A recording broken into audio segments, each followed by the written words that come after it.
Hello traders எல்லாருக்கும் வணக்கம். நான் வந்து ரொம்ப நாள் முன்னாடி சொல்லியிருந்தேங்க, நான் வந்து ஜூன் எண்டில் என்னோடய ஸ்ட்ராட்டஜியோட சக்ஸஸ் ரேட் எவ்வளோ அப்படின்னு காட்டுறேன் அப்படிங்கிற மாதிரி. ஏன்னா கோர்ஸ் ஜாயின் பண்ணுறவங்க எல்லாருமே முதல்ல யூஸ்வலி இதை வந்து கேட்பாங்க. ஏன்னா நம்ம வந்து நிறைய நாள் வந்து ப்ராஃபிட்ஸே போட்டுட்ருப்போம். அதனால் உங்கள் ஸ்ட்ராட்டஜியோட சக்ஸஸ் ரேட் எவ்வளோ அப்படிங்கிற மாதிரி தான் ஃபஸ்ட் கொஸ்டின் வந்து வரும் யாராவது கோர்ஸ் என்கொயர் பண்ண வந்தாலே. அதுக்கு நான் 90 to 95 ரேஞ்சுக்கு இருக்குங்க, முன்ன பின்ன இருக்கும் அப்படிங்கிற மாதிரி சொல்லுவேன். ஸோ எல்லாரும் அதை வந்து கண்ணை மூடிட்டு நம்பிடுவாங்க.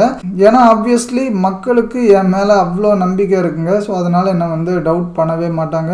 எல்லாத்தையுமே அவ்வளோ டிரான்ஸ்பரண்டா ஷேர் பண்றேன். அதனால இந்த விஷயத்துலலாம் நான் பொய் சொல்ல மாட்டேன் அப்படின்னு நம்பிக்கையில அவங்க நம்மள பிளைண்டா நம்புவாங்க. சிகப்பா இருக்கிறவன் பொய் சொல்ல மாட்டான்டா. இது என்னடா புது பொருளியா இருக்கு? பொய் சொல்றதுல சிகப்பண்ண கருப்பண்ண. ஆனாலும் எனக்கு வந்து உறுத்திட்டே இருந்துச்சுங்க, நம்மளும் மற்ற ஸ்கேமர்ஸ் மாதிரி வாயில வடை சுட்டுட்டு இருக்க கூடாது அப்படிங்கிற மாதிரி எனக்கு வந்து ஃபீல் ஆச்சு. அதனால இந்த ஜான்வரி 1, 2024 இருந்து என்னோட ஸ்ட்ராட்டஜியோட என்ட்ரிஸ்லாம் நான் வந்து ஒரு எக்ஸல்ல நோட் பண்ண ஆரம்பித்தேன். நம்ம வந்து இதுக்கும் டேட்டாவோட பேசினா தான் நல்லாயிருக்கும்னு ஃபீல் ஆச்சு. நம்ம உண்மையே சொன்னால் கூட அது வந்து டேட்டா இல்லாமல் சொல்ல தேவையில்லை அப்படிங்கிற மாதிரி நினச்சிருந்தேன். அதனால் நம்ம டேட்டாவோடையே பேசலாம்னு சொல்லி இந்த ஜான்வரியிலேருந்து ஃபுல்லாக நான் நோட் பண்ண ஆரம்பித்தேங்க. இதை நான் ஆல்ரெடி ஜூன் எண்டில் போஸ்ட் பண்ணுறேன் அப்படிங்கிற மாதிரி முன்னாடி எப்போது ஒரு வீடியோவில் வந்து சொல்லியிருந்தேன். அதுக்கப்புறம் சில ரீசன்ஸ்னால நான் வந்து போஸ்ட் பண்ண வேண்டாம் அப்படின்னு தான் போஸ்ட் பண்ணாமல் இருந்தேன். ஆனால் இப்போ ரீசெண்டாக ஒரு சில பேர் வந்து அதை பற்றி கேட்டிருந்தாங்க. என்ன ஜூன் எண்டில் அந்த மாதிரி ஒரு டேட்டா போடுறேன் அப்படின்னு சொன்னீங்களே, என்ன ஆளையே காணோம், அப்போ சும்மா தானே சொன்னீங்க அப்படிங்கிற மாதிரி பேச ஆரம்பிச்சிட்டாங்க. அதனால தாங்க சரி கண்டிப்பாக அதை காமிச்சிடலாம் அப்படிங்கிற மாதிரி நினச்சிருந்தேன். பரவாயில்ல, இன்னும் நிறைய ஹேட்டர்ஸும் ஸ்கேமர்ஸும் என்னை வந்து ரெகுலராக வாட்ச் பண்ணிகிட்டே இருக்காங்க. நான் ஏதாவது தப்பு பண்ணுவேனா மாட்டுவேனா அப்படிங்கிற மாதிரி என்னோட எல்லா வீடியோஸையும் மறக்காமல் பார்த்துட்டு ஒரு டிஸ்லைக்கையும் மறக்காமல் போட்டு போயிடுறாங்க டெய்லி. இவனுங்களாம் இன்னும் 50 வருஷம் என்னை க்ளோஸாக வாட்ச் பண்ணால் கூட என்கிட்ட இருந்து எந்த தப்பையும் கண்டே பிடிக்க முடியாது. ஸோ அது ஏன் அவங்களுக்கு இன்னும் புரியலன்னு எனக்கு வந்து தெரியல. இது வந்து எக்ஸ்ட்ரீம்லி இம்பார்ட்டண்ட்டான வீடியோங்க. ஸோ தயவு செஞ்சு ஸ்கிப் பண்ணாமல் ஃபுல்லாக பாருங்கள். வீடியோ எண்டில் தான் நான் வந்து அந்த டேட்டா வந்து காட்டுவேன். இன்னொரு இம்பார்ட்டண்ட் அனௌன்ஸ்மெண்ட்ங்க, நான் வந்து முன்னாடியே சொல்லியிருந்தேன், அந்த டேட்டா காமிச்சேன்னா நான் வந்து ஃப்யூச்சரில் என்னோட கோர்ஸ்க்கு ஃபீ வந்து ரைஸ் பண்ண சான்சஸ் இருக்குது அப்படிங்கிற மாதிரி சொல்லியிருந்தேன். இத்தனை நாளாக நம்ம ரொம்ப ஜெனுவினாக இருந்து எல்லாம் பண்ணியும் நம்மளோட கோர்ஸ் ஃபீஸ் வந்து மற்ற ஸ்கேமர்ஸோட ரொம்ப எக்ஸ்ட்ரீம்லி கம்மியாக தாங்க வச்சுருந்தேன். ஆனால் இதுக்கு மேலேயும் அதே ரேட்டில் வைக்க வேண்டாம்னு தோணுச்சு. லைட்டாவது இன்க்ரீஸ் பண்ணணும்னு நினச்சிருக்கேன். ஏன்னா வாழ்க்கையில் எந்த ஒரு ட்ரேடையும் எடுக்காமலேயும் இருந்து எந்த ஒரு ஸ்ட்ராட்டஜியும் இல்லாமலேயும் ஸோ ஆளாளுக்கு ஸ்கேமர்ஸ்லாம் 20,000, 30,000, 50,000, 60,000 வரை எல்லாருமே கோர்ஸ் ஃபீஸ் வச்சுருக்காங்க. ஆனால் நான் இப்போ சேனல் ஆரம்பித்து எக்ஸாக்ட்லி 2 வருஷம் முடிஞ்சிருச்சுங்க. 24 மாதத்துக்கும் நான் வந்து பிஎன்எல் ரிப்போர்ட் காமிச்சிருக்கேன். இதுவும் போக என்னோட ஸ்ட்ராட்டஜிக்கு எவ்வளோ சக்ஸஸ் ரேட் இருக்குது அப்படிங்கிறதையும் நான் வந்து ப்ரூஃபோட காமிக்கிறேன். ஸோ இவ்வளோ பண்ணதுக்கப்புறமும் நம்ம ஏன் ஃபீஸை 10,000 பக்கமே வச்சுருக்கணும் அப்படின்னு ஃபீல் ஆகிதாங்க ஒரு 2K மட்டும் இப்போதைக்கு ஏற்ற போகிறேன். ஸோ 12K இருக்குங்க இனிமேல் நம்மளோட கோர்ஸ் ஃபீ. என்னை பொறுத்தவரை இந்த 12K கூட ரொம்ப கம்மி தாங்க. ஸோ ஃப்யூச்சரில் இன்னும் நிறைய பிளான்ஸோடு இருக்கேன். ஸோ அப்போலாம் நான் இன்னும் இன்க்ரீஸ் பண்ணாலும் பண்ணுவேன். ஸோ அதனால் நீங்கள் வந்து எவ்வளோ சீக்கிரம் ஜாயின் பண்ண முடியுமோ அவ்வளோ சீக்கிரம் ஜாயின் பண்ணுங்கள். ஸோ உங்களுக்கு தாங்க பெனிஃபிட்டு. இந்த ஃபீ ரைஸ் பண்ணுறது நான் 1ஆம் தேதியிலேருந்தே ரைஸ் பண்ணலாம் அப்படின்னு நினச்சிருந்தேன். ஆனால் ஒரு சில பேர் வந்து எனக்கு 3ஆம் தேதி தான் சம்பளம் வரும், 4ஆம் தேதி தான் சம்பளம் வருங்கிற மாதிரி சொல்லிகிட்டு இருந்தாங்க ஒரு சில பேர். ஸோ அதனால் இந்த வீக்கெண்ட் வரை எக்ஸ்டெண்ட் பண்ணலான்ட்டு இருக்காங்க. அதாவது சண்டே நைட் வரை எக்ஸ்டெண்ட் பண்ணுவேன். ஸோ மண்டேலேருந்து அதாவது 5th மார்னிங்லேருந்து ஃபீஸ் வந்து இன்க்ரீஸ் ஆகும். இந்த டேட்டாவை பார்த்துட்டுலாம் உடனே ரொம்ப டெம்ப்ட் ஆகி நம்ம கோர்ஸ் வந்து ஜாயின் பண்ணாதீங்க, தயவு செஞ்சு சொல்கிறேன். ஸோ இந்த டேட்டா வந்து எதுக்கு போடுறேன்னா, இந்த ஸ்கேமர்ஸ் முன்னாடி நம்ம எவ்வளோ கெத்தாக ஜெனியூனாக இந்த மாதிரிலாம் இருந்துகிட்டு இருக்கோம் அப்படிங்கிறதுக்கு ப்ரூஃப் பண்ணுறதுக்கு தாங்க போடுறேன். வீடியோட எண்டில் அந்த டேட்டாவை காமிச்சிட்டு இன்னொரு முக்கியமான விஷயம் வந்து சொல்லுவேன். ஸோ அதெல்லாத்தையும் நல்லா கேட்டு தெளிவாக புரிஞ்சுட்டு அதுக்கப்புறம் நீங்கள் ஜாயின் பண்ணணுமா வேணாமான்னு டிசைட் பண்ணுங்கள். இந்த டேட்டாவை வச்சு மட்டும் டிசைட் பண்ணாதீங்கன்னு சொல்ல வரேன். அதுக்கப்புறம் இன்னொரு முக்கியமான விஷயங்க, இது நான் பல டைம் சொல்லிட்டேன், ஆனால் இன்னொரு விஷயமும் சொல்லணும், அதையும் சேர்த்து சொல்லிடுறேன். ஸோ பிகினர்ஸாக இருந்தீங்கன்னா நீங்கள் தயவு செஞ்சு என்னை காண்டாக்ட் பண்ணாதீங்க. ஸோ நான் ஆல்ரெடி 1000 வாட்டி இதை வந்து ரிப்பீட் பண்ணிவிட்டேன், ஆனாலும் திருப்பி வந்து சொல்கிறேங்க. பேசிக்ஸ் வந்து நீங்கள் வந்து காசு கொடுத்து லேர்ன் பண்ணாதீங்க. எல்லாமே நெட்டில் ஃப்ரீயாக இருக்குது. அதனால் நீங்கள் வந்து பேசிக்ஸ்லாம் ஆல்ரெடி தெரியும்னா மட்டும் நீங்கள் வந்து ஜாயின் பண்ணுங்கள். இன்னொரு முக்கியமான விஷயம், இப்போ ரீசெண்டாக ஒரு 15-20 பேர் பக்கம் வந்து ரிஜெக்ட் பண்ணியிருப்பாங்க லாஸ்ட் 2 monthஸில். ஸோ அவங்க எல்லாரும் வர்றது ஒன்லி ஸ்விங் ட்ரேடிங்காண்டி மட்டும் வராங்க. என்னோட கோர்ஸ் வந்து ஸ்விங் ட்ரேட்ஸ்க்கும் யூஸ்ஃபுல்லாக இருக்கும். அதுவும் நம்மளோட கம்யூனிட்டி இன்னும் ரொம்ப யூஸ்ஃபுல்லாக இருக்கும். ஏன்னா அங்கே ஸ்விங் ட்ரேட்ஸ் வந்து நிறைய நான் வந்து போஸ்ட் பண்ணுவேன். என்னோட என்ட்ரிஸ் வந்து நான் போஸ்ட் பண்ணுவேன். நான் எடுக்காததையும் சில இதெல்லாம் நான் வந்து போடுவேன். நான் வந்து ஸ்டடி பண்ணுறது எல்லாத்தையுமே அது எல்லாமே உங்களுக்கு வந்து ஸ்விங் ட்ரேடிங்க்கும் யூஸ்ஃபுல்லாக இருக்கும். ஆனால் நீங்கள் வந்து வாழ்க்கை முழுக்க ஸ்விங் ட்ரேடிங் மட்டும்தான் பண்ண போறீங்க, இன்ட்ராடே வந்து பண்ணவே மாட்டீங்க, அந்த பக்கம் நான் வரவே மாட்டேன் அப்படிங்கிற மாதிரி இருந்தீங்கன்னா தயவு செஞ்சு என்னோட கோர்ஸ் வந்து நீங்க ஜாயின் பண்ணாதீங்க. ஏன்னா நான் ஒரு சில விஷயத்துல கொஞ்சம் ரிசர்ச் பண்ணி ஒரு டிஃப்ரெண்டான மெத்தட் வந்து கண்டுபிடிச்சிருந்தேன். மார்க்கெட்டை எந்த பெர்ஸ்பெக்டிவ்ல நீங்க பார்க்கணும் அப்படிங்கிற மாதிரி ஒரு சில சீக்ரெட் மெத்தட்லாம் நான் வந்து கண்டுபிடிச்சிருந்தேன். ஸோ அந்த விஷயம் வந்து ஃபுல் அண்ட் ஃபுல் இன்ட்ராடேக்கு மட்டும்தாங்க பொருந்தும். அதனால் என்னோட கோர்ஸ் வந்து 70 to 80% வந்து இன்ட்ராடேக்கு தாங்க வெயிட்டேஜ் வந்து இருக்குது. ஸ்விங்குக்கு ஒரு 20 to 25% தான் வெயிட்டேஜ் இருக்கும். அதனால் நீங்கள் இன்ட்ராடே வந்து பண்ணவே முடியாது, ஆஃபீஸில் வந்து பிஸியாக இருப்பேன், ஸ்க்ரீன் டைம்லாம் ஸ்பெண்ட் பண்ண முடியாது ரொம்ப அப்படிங்கிற மாதிரிலாம் ஃபீல் பண்ணிங்கன்னா தயவு செஞ்சு என்னோட கோர்ஸ் வந்து ஜாயின் பண்ணாதீங்க. இந்த ரீசன்னாலே பல பேரை கடந்த 2 மாதத்தில் ரிஜெக்ட் பண்ணிட்டாங்க. ஸோ அதனால் என்ன சொல்ல வரேன்னா, நீங்கள் இன்ட்ராடே வந்து பண்ணுற ஐடியாவில் இருந்தால் மட்டும் என்னோட கோர்ஸ் வந்து ஜாயின் பண்ணுங்க. ஷேர் மார்க்கெட்டோட பேசிக்ஸ்க்கும் ஸ்விங் ட்ரேட்ஸ்க்கும் நீங்கள் வந்து கோர்ஸுக்காக காசு வந்து செலவு பண்ணவே தேவையில்லை. அந்த புரிதல் வர்றதுக்கே இங்கே நிறைய பேத்துக்கு ரொம்ப வருஷ காலம் ஆகும். ஸோ அது வரை நீங்கள் எல்லாரும் ஏமாந்துட்டு தாங்க இருப்பீங்க, வேற வழியே இல்லை. நீங்கள் ஏமாறாமல் இருக்கணும்னா என்ன பண்ணணும்னு உங்களுக்கே தெரியும். கடந்த 2 வருஷமாக அதையே நான் வந்து திருப்பி பல வாட்டி நான் உங்களுக்கு வந்து சொல்லிட்டேன். ஸோ திருப்பியும் சொல்லணும்னு அவசியமே இல்லை. இன்னும் நிறைய பேர் வந்து என்கிட்ட அவனை பற்றி சொல்லு இவனை பற்றி சொல்லுன்னு கேட்டுட்ருக்காங்க. எனக்கு அந்த மாதிரி மெசேஜை பார்த்து சத்தியமாக போர் அடிச்சிருச்சுங்க, முடியவே இல்லை. ஸோ எல்லாருக்கும் நான் ஒரே ரெஸ்பான்ஸ் தான் கொடுக்குறேன். எவ்வளோ பெரிய ஆளாக இருந்தாலும் வெரிஃபைட் பிஎன்எல் கேளு, கண்டிப்பாக அந்த நாய் வந்து ரிப்ளையே பண்ண மாட்டான். ஸோ அதனால் எல்லாருமே 200% ஸ்கேமர்ஸ் தான் அப்படின்னு சொல்லிட்டேன். அதே தான் இப்போவும் சொல்கிறேன். ஸோ மொத்த தமிழ்நாட்டிலே ஒரு 4-5 யூடியூபர்ஸ் தாங்க உண்மையிலே ட்ரேட் பண்ணுறாங்க. ஸோ இது வந்து நீங்கள் ஒத்துக்காட்டியும் அதுதான் உண்மை.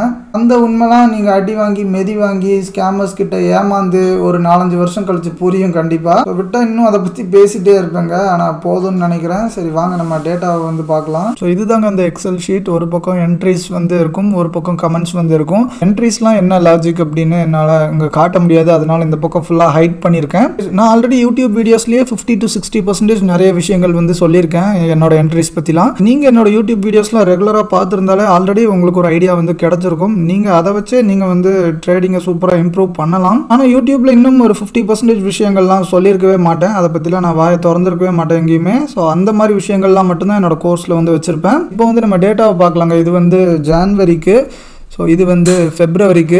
ஜனவரி ஃபெப்ரவரி 2 மாதமுமே எந்த ஒரு ஃபெயிலியரும் இல்லை. ஃபெயிலியர் எதுவும் இருந்துச்சுன்னா இந்த டேட் இடத்துல ஒரு மஞ்சள் கலர் ஹைலைட் வந்து பண்ணியிருப்பேன். அதுக்கப்புறம் மார்ச்லேயும் எந்த ஃபெயிலியரும் இல்லைங்க. ஏப்ரலில் வந்து 2 ஃபெயிலியர் வந்து ஆயிருக்கு. ஸோ இந்த ஃபெயிலியர்னால் என்ன அப்படிங்கிறதுலாம் நான் வந்து இந்த ஸ்லைடோட எண்டில் நான் வந்து எக்ஸ்பிளைன் பண்ணியிருப்பேன், அதனால் தயவு செஞ்சு ஃபுல்லாக பாருங்கள். மே மந்த்லேயும் ஒரு நாளும் ஃபெயிலியர் வந்து இல்லைங்க. ஸோ ஏப்ரலில் ஒன்று சொல்ல மறந்துட்டேன். 1 வீக் வந்து நடுவில் தாய்லாந்து வந்து போயிருந்தேன். ஸோ அன்றைக்கி வந்து நான் என்ட்ரி எடுக்க மறந்துட்டேன். அதை வந்து கொஞ்ச நாள் கழிச்சு தான் நான் வந்து ரியலைஸ் பண்ணேன். ஸோ ஒரு 5 நாளுக்கு மட்டும் இருக்காது, அதனால இங்கே நடுவில் 5 நாள் இல்லையே அப்படிங்கிற மாதிரி வந்து கமெண்ட் செக்ஷனில் கேட்காதீங்க, அதுக்கு தான் இப்போவே சொல்கிறேன். அதுக்கப்புறம் ஜூனில் ஒரு நாள் வந்து ஃபெயிலியராக இருக்குங்க. அதுக்கப்புறம் கடைசி ஜூலையில் வந்து 2 நாள் வந்து ஃபெயிலியராக இருக்கு. டோட்டலாக 138 என்ட்ரிஸ் வந்து நோட் பண்ணியிருக்கேங்க. இது வந்து நிஃப்டிலையும் பேங்க் நிஃப்டிலையும் கலந்து. முதல்ல ஒரு சில மந்த்ஸுக்கு நிஃப்டி பேங்க் நிஃப்டி ரெண்டத்துலையுமே எடுக்கல. ஒரு நாள் நிஃப்டியில் எடுத்திருப்பேன், ஒரு நாள் பேங்க் நிஃப்டியில் எடுத்திருப்பேன். ஸோ இந்த மாதிரி ஒரு சில என்ட்ரிஸ்லாம் நான் வந்து மிஸ் பண்ணிட்டேன். ஸோ அதெல்லாம் எடுத்திருந்தால் சக்ஸஸ் ரேட் வந்து இன்னும் கூட தாங்க இருக்கும். அதை வந்து நான் லேட்டர் செக் பண்ணிட்டேன். அது எல்லாத்தையும் நம்ம வந்து சேர்த்துருந்தா இன்னும் அதிகம் தான் இருக்கும். ஏன்னா டோட்டல் நம்பர் ஆஃப் என்ட்ரிஸில் இன்னும் நம்பர் வந்து ஜாஸ்தி ஆகும், ஃபெயிலியர்ஸ் வந்து கம்மியாக தான் இருக்கும். அதனால் சக்ஸஸ் ரேட் வந்து இன்னும் அதிகமாகிறதுக்கு தான் சான்சஸ் வந்து இருக்குது. அந்த இதையும் நம்ம வந்து கணக்கில் எடுத்திருந்தா இப்போ மொத்தம் 5 ஃபெயிலியர் தாங்க இருக்குது 138 என்ட்ரிஸில். அதுக்கு வந்து சக்ஸஸ் ரேட் வந்து 96.4% பக்கம் வருது. கீழே இன்னொரு சக்ஸஸ் ரேட் வந்து இருக்குங்க, அதை பற்றி நம்ம என்னென்னு பார்க்கலாம். ஸோ நம்மளோட ஸ்ட்ராட்டஜி வந்து மோஸ்ட்லி ரிவர்சல் ஸ்ட்ராட்டஜி தாங்க. நம்ம ஒரு சில ஜோன்ஸ்லாம் ஐடென்டிஃபை பண்ணுவாங்க, அந்த ஜோன்ல இருந்து கண்டிப்பாக ரிவர்சல் வந்து வரும். ஒருவேளை ரிவர்சல் ஆக ட்ரை பண்ணி அதுக்கப்புறம் ரிவர்சல் வந்து ஃபெயிலியர் ஆச்சுன்னா அட்லீஸ்ட் ஆப்போசிட் சைடாவது பயங்கரமா பிரேக் அவுட் ஆகுங்க. இதுதாங்க நம்ம ஜோனோட முக்கியமான கான்செப்ட். அப்படி பார்க்கும்போது இந்த மொதல் சக்சஸ் ரேட் எதை வச்சு வருதுன்னா, ஒரு 5 நாள் தாங்க பயங்கரமா கன்ஃபியூசிங் சிக்னல்ஸ் வந்து கொடுத்துருக்கு. அந்த ஜோன்ல ரிவர்சலும் வராம அதுக்கப்புறம் பிரேக் அவுட் ஆகி பிரேக் அவுட்டும் ஒழுங்கா ஆகாம திருப்பியும் உள்ள வந்து ஃபெயிலியர் ஆகிற மாதிரி கேசஸ் தான். மொத்தமே கன்ஃபியூசிங் சிக்னல்ஸ் கொடுத்துருக்கிற கேசஸ் வந்து வெறும் 5 days தான். ரிவர்ஸ் ஆக ட்ரை பண்ணி அதுக்கப்புறம் அது உடனே ஃபெயிலியர் ஆகி ஆப்போசிட் சைட்லயாவது நல்ல பிரேக் அவுட் ஆயிருக்கும் அப்படின்னு சொன்னேன்ல. ஸோ அதையும் நான் வந்து ஆக்சுவலி நம்ம ஜோன் வந்து சூப்பராக ரெஸ்பெக்ட் பண்ணியிருக்கு.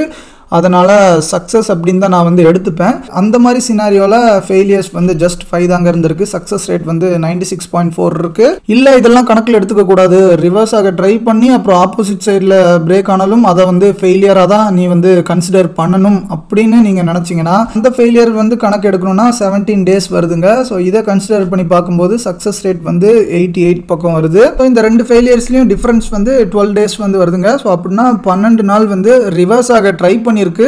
ஆனால் அதுக்கப்புறம் ஃபெயில் ஆகி ஆப்போசிட் சைட்லேயாவது பிரேக் அவுட் வந்து சூப்பராக நடந்திருக்கும். நீங்கள் ரெகுலராக மார்க்கெட்டை வாட்ச் பண்ணி நல்ல கான்ஃபிடென்ட்டாக இருந்தீங்கன்னா அந்த 12 daysலையும் நீங்கள் வந்து அந்த பிரேக் அவுட்டையும் நீங்கள் வந்து ட்ரை பண்ணலாம். அப்படி பண்ணுறப்ப சக்ஸஸ் ரேட்டை வந்து இன்னும் இம்ப்ரூவ் பண்ணலாங்க. ஸோ அப்படி இம்ப்ரூவ் பண்ண முடியலனாலும் 88%ங்கிறது எவ்வளோ பெரிய விஷயம்னு இங்கே மார்க்கெட்டில் ரொம்ப வருஷமாக இருக்கிறவங்களுக்கு நல்லாவே தெரியும். இதுதாங்க ரொம்ப முக்கியமான விஷயம். தயவு செஞ்சு ஒழுங்காக கேளுங்க. இங்கே உள்ள அத்தனை யூடியூபரும் ஒரு ஸ்ட்ராட்டஜியும் இல்லாமல் ட்ரேடும் பண்ணாமல் மார்க்கெட்டில் காசு பண்ணுறது ஈஸினே சொல்லிட்டு இருக்காங்க. நீங்களும் பிளைண்டா நம்பிட்டு இருக்கீங்க.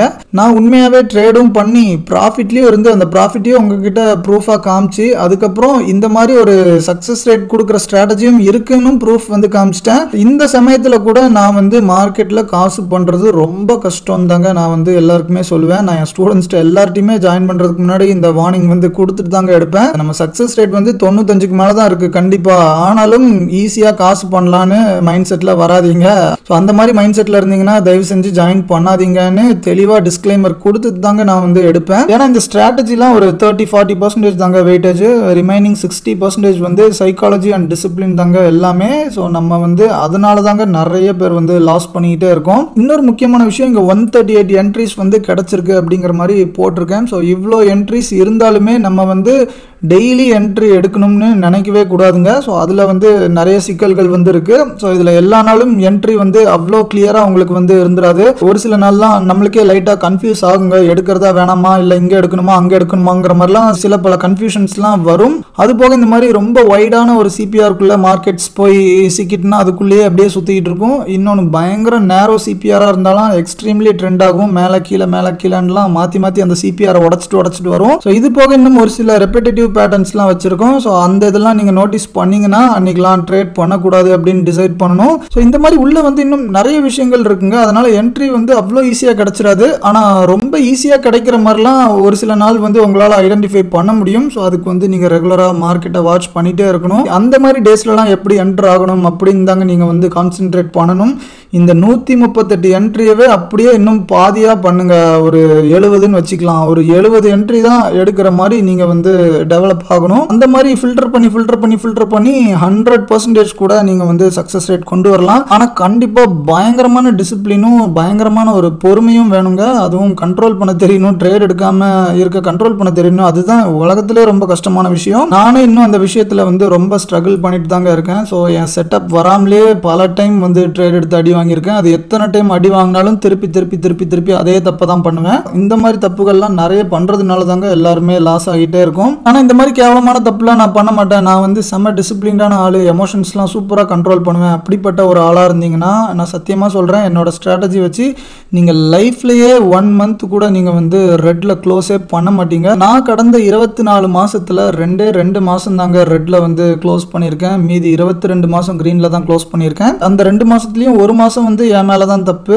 ஸ்டாக் ஆப்ஷன்ஸில் தேவையில்லாமல் ஒரு ரிஸ்க் எடுத்து லாஸ் பண்ணிட்டேன். இன்னொரு மாதம் வந்து அது என் மேலேயே தப்பு இல்லைங்க. அது சென்செக்ஸில் ஒரு சம்பவம் ஆச்சு. நம்மளை ரெகுலராக வாட்ச் பண்ணுறவங்க எல்லாத்துக்குமே தெரியும். 6.5 லட்சம் பக்கம் லாஸ் ஆயிடுச்சு. இதை நான் எதுக்கு சொல்கிறேன்னா, நான் அந்த 22 மாதம் ப்ராஃபிட்டில் இருந்தது என்னோட டிசிப்ளின்னால இல்லைங்க. ஸோ என்னோட கன்சர்வேட்டிவான மைண்ட்னால மட்டும்தான். ரொம்ப பயந்து கன்சர்வேட்டிவான டார்கெட் வந்து வச்சிருக்கிறதுனால மட்டும்தாங்க என்னால் அச்சீவ் பண்ண முடிஞ்சு. நீங்கள் ஒன்று டிசிப்ளின் அது கொண்டு வரணுங்க. டிசிப்ளின் வந்து கொண்டு வரலன்னா ரொம்ப கஷ்டம்.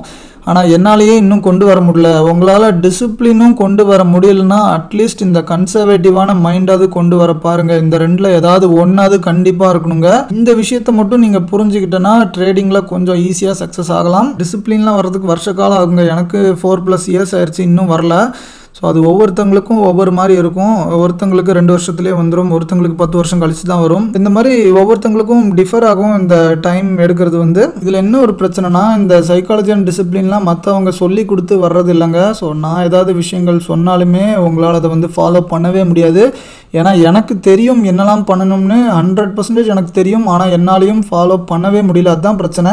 ஸோ இதை வந்து மற்றவங்க அப்படி சும்மா சொன்னா அதை கேட்டுக்கிட்டு அப்படியே உடனே இம்ப்ளிமெண்ட் பண்ண முடியும்னு இல்லைங்க, ஸ்ட்ராட்டஜி மாதிரி. ஸோ இந்த சைக்காலஜி மட்டும் நம்ம கையில் தாங்க இருக்குது. உலகத்திலேயே நம்பர் 1 ட்ரேடர் வந்து ஒரு நாள் ஃபுல்லாக உங்களுக்கு உட்காந்து கிளாஸ் எடுத்தாலும் உங்களால் இம்ப்ளிமெண்ட் பண்ண முடியாது. ஸோ அது வந்து நீங்களே தாங்க கொஞ்சம் கொஞ்சமாக அடி வாங்கி மெதி வாங்கி இம்ப்ரூவ் பண்ண முடியும். ஸோ இதுதான் என்னோட எக்ஸ்பீரியன்ஸில் நான் வந்து லேர்ன் பண்ணது. நான் சொல்ல வேண்டியது எல்லாத்தையுமே சொல்லிட்டேங்க. இதுக்கு மேலேயும் டிரான்ஸ்பரண்டாகவும் ஓப்பனாகவும் இவ்வளோ ஜென்யூனாகவும் எவனுமே இருக்க மாட்டான்.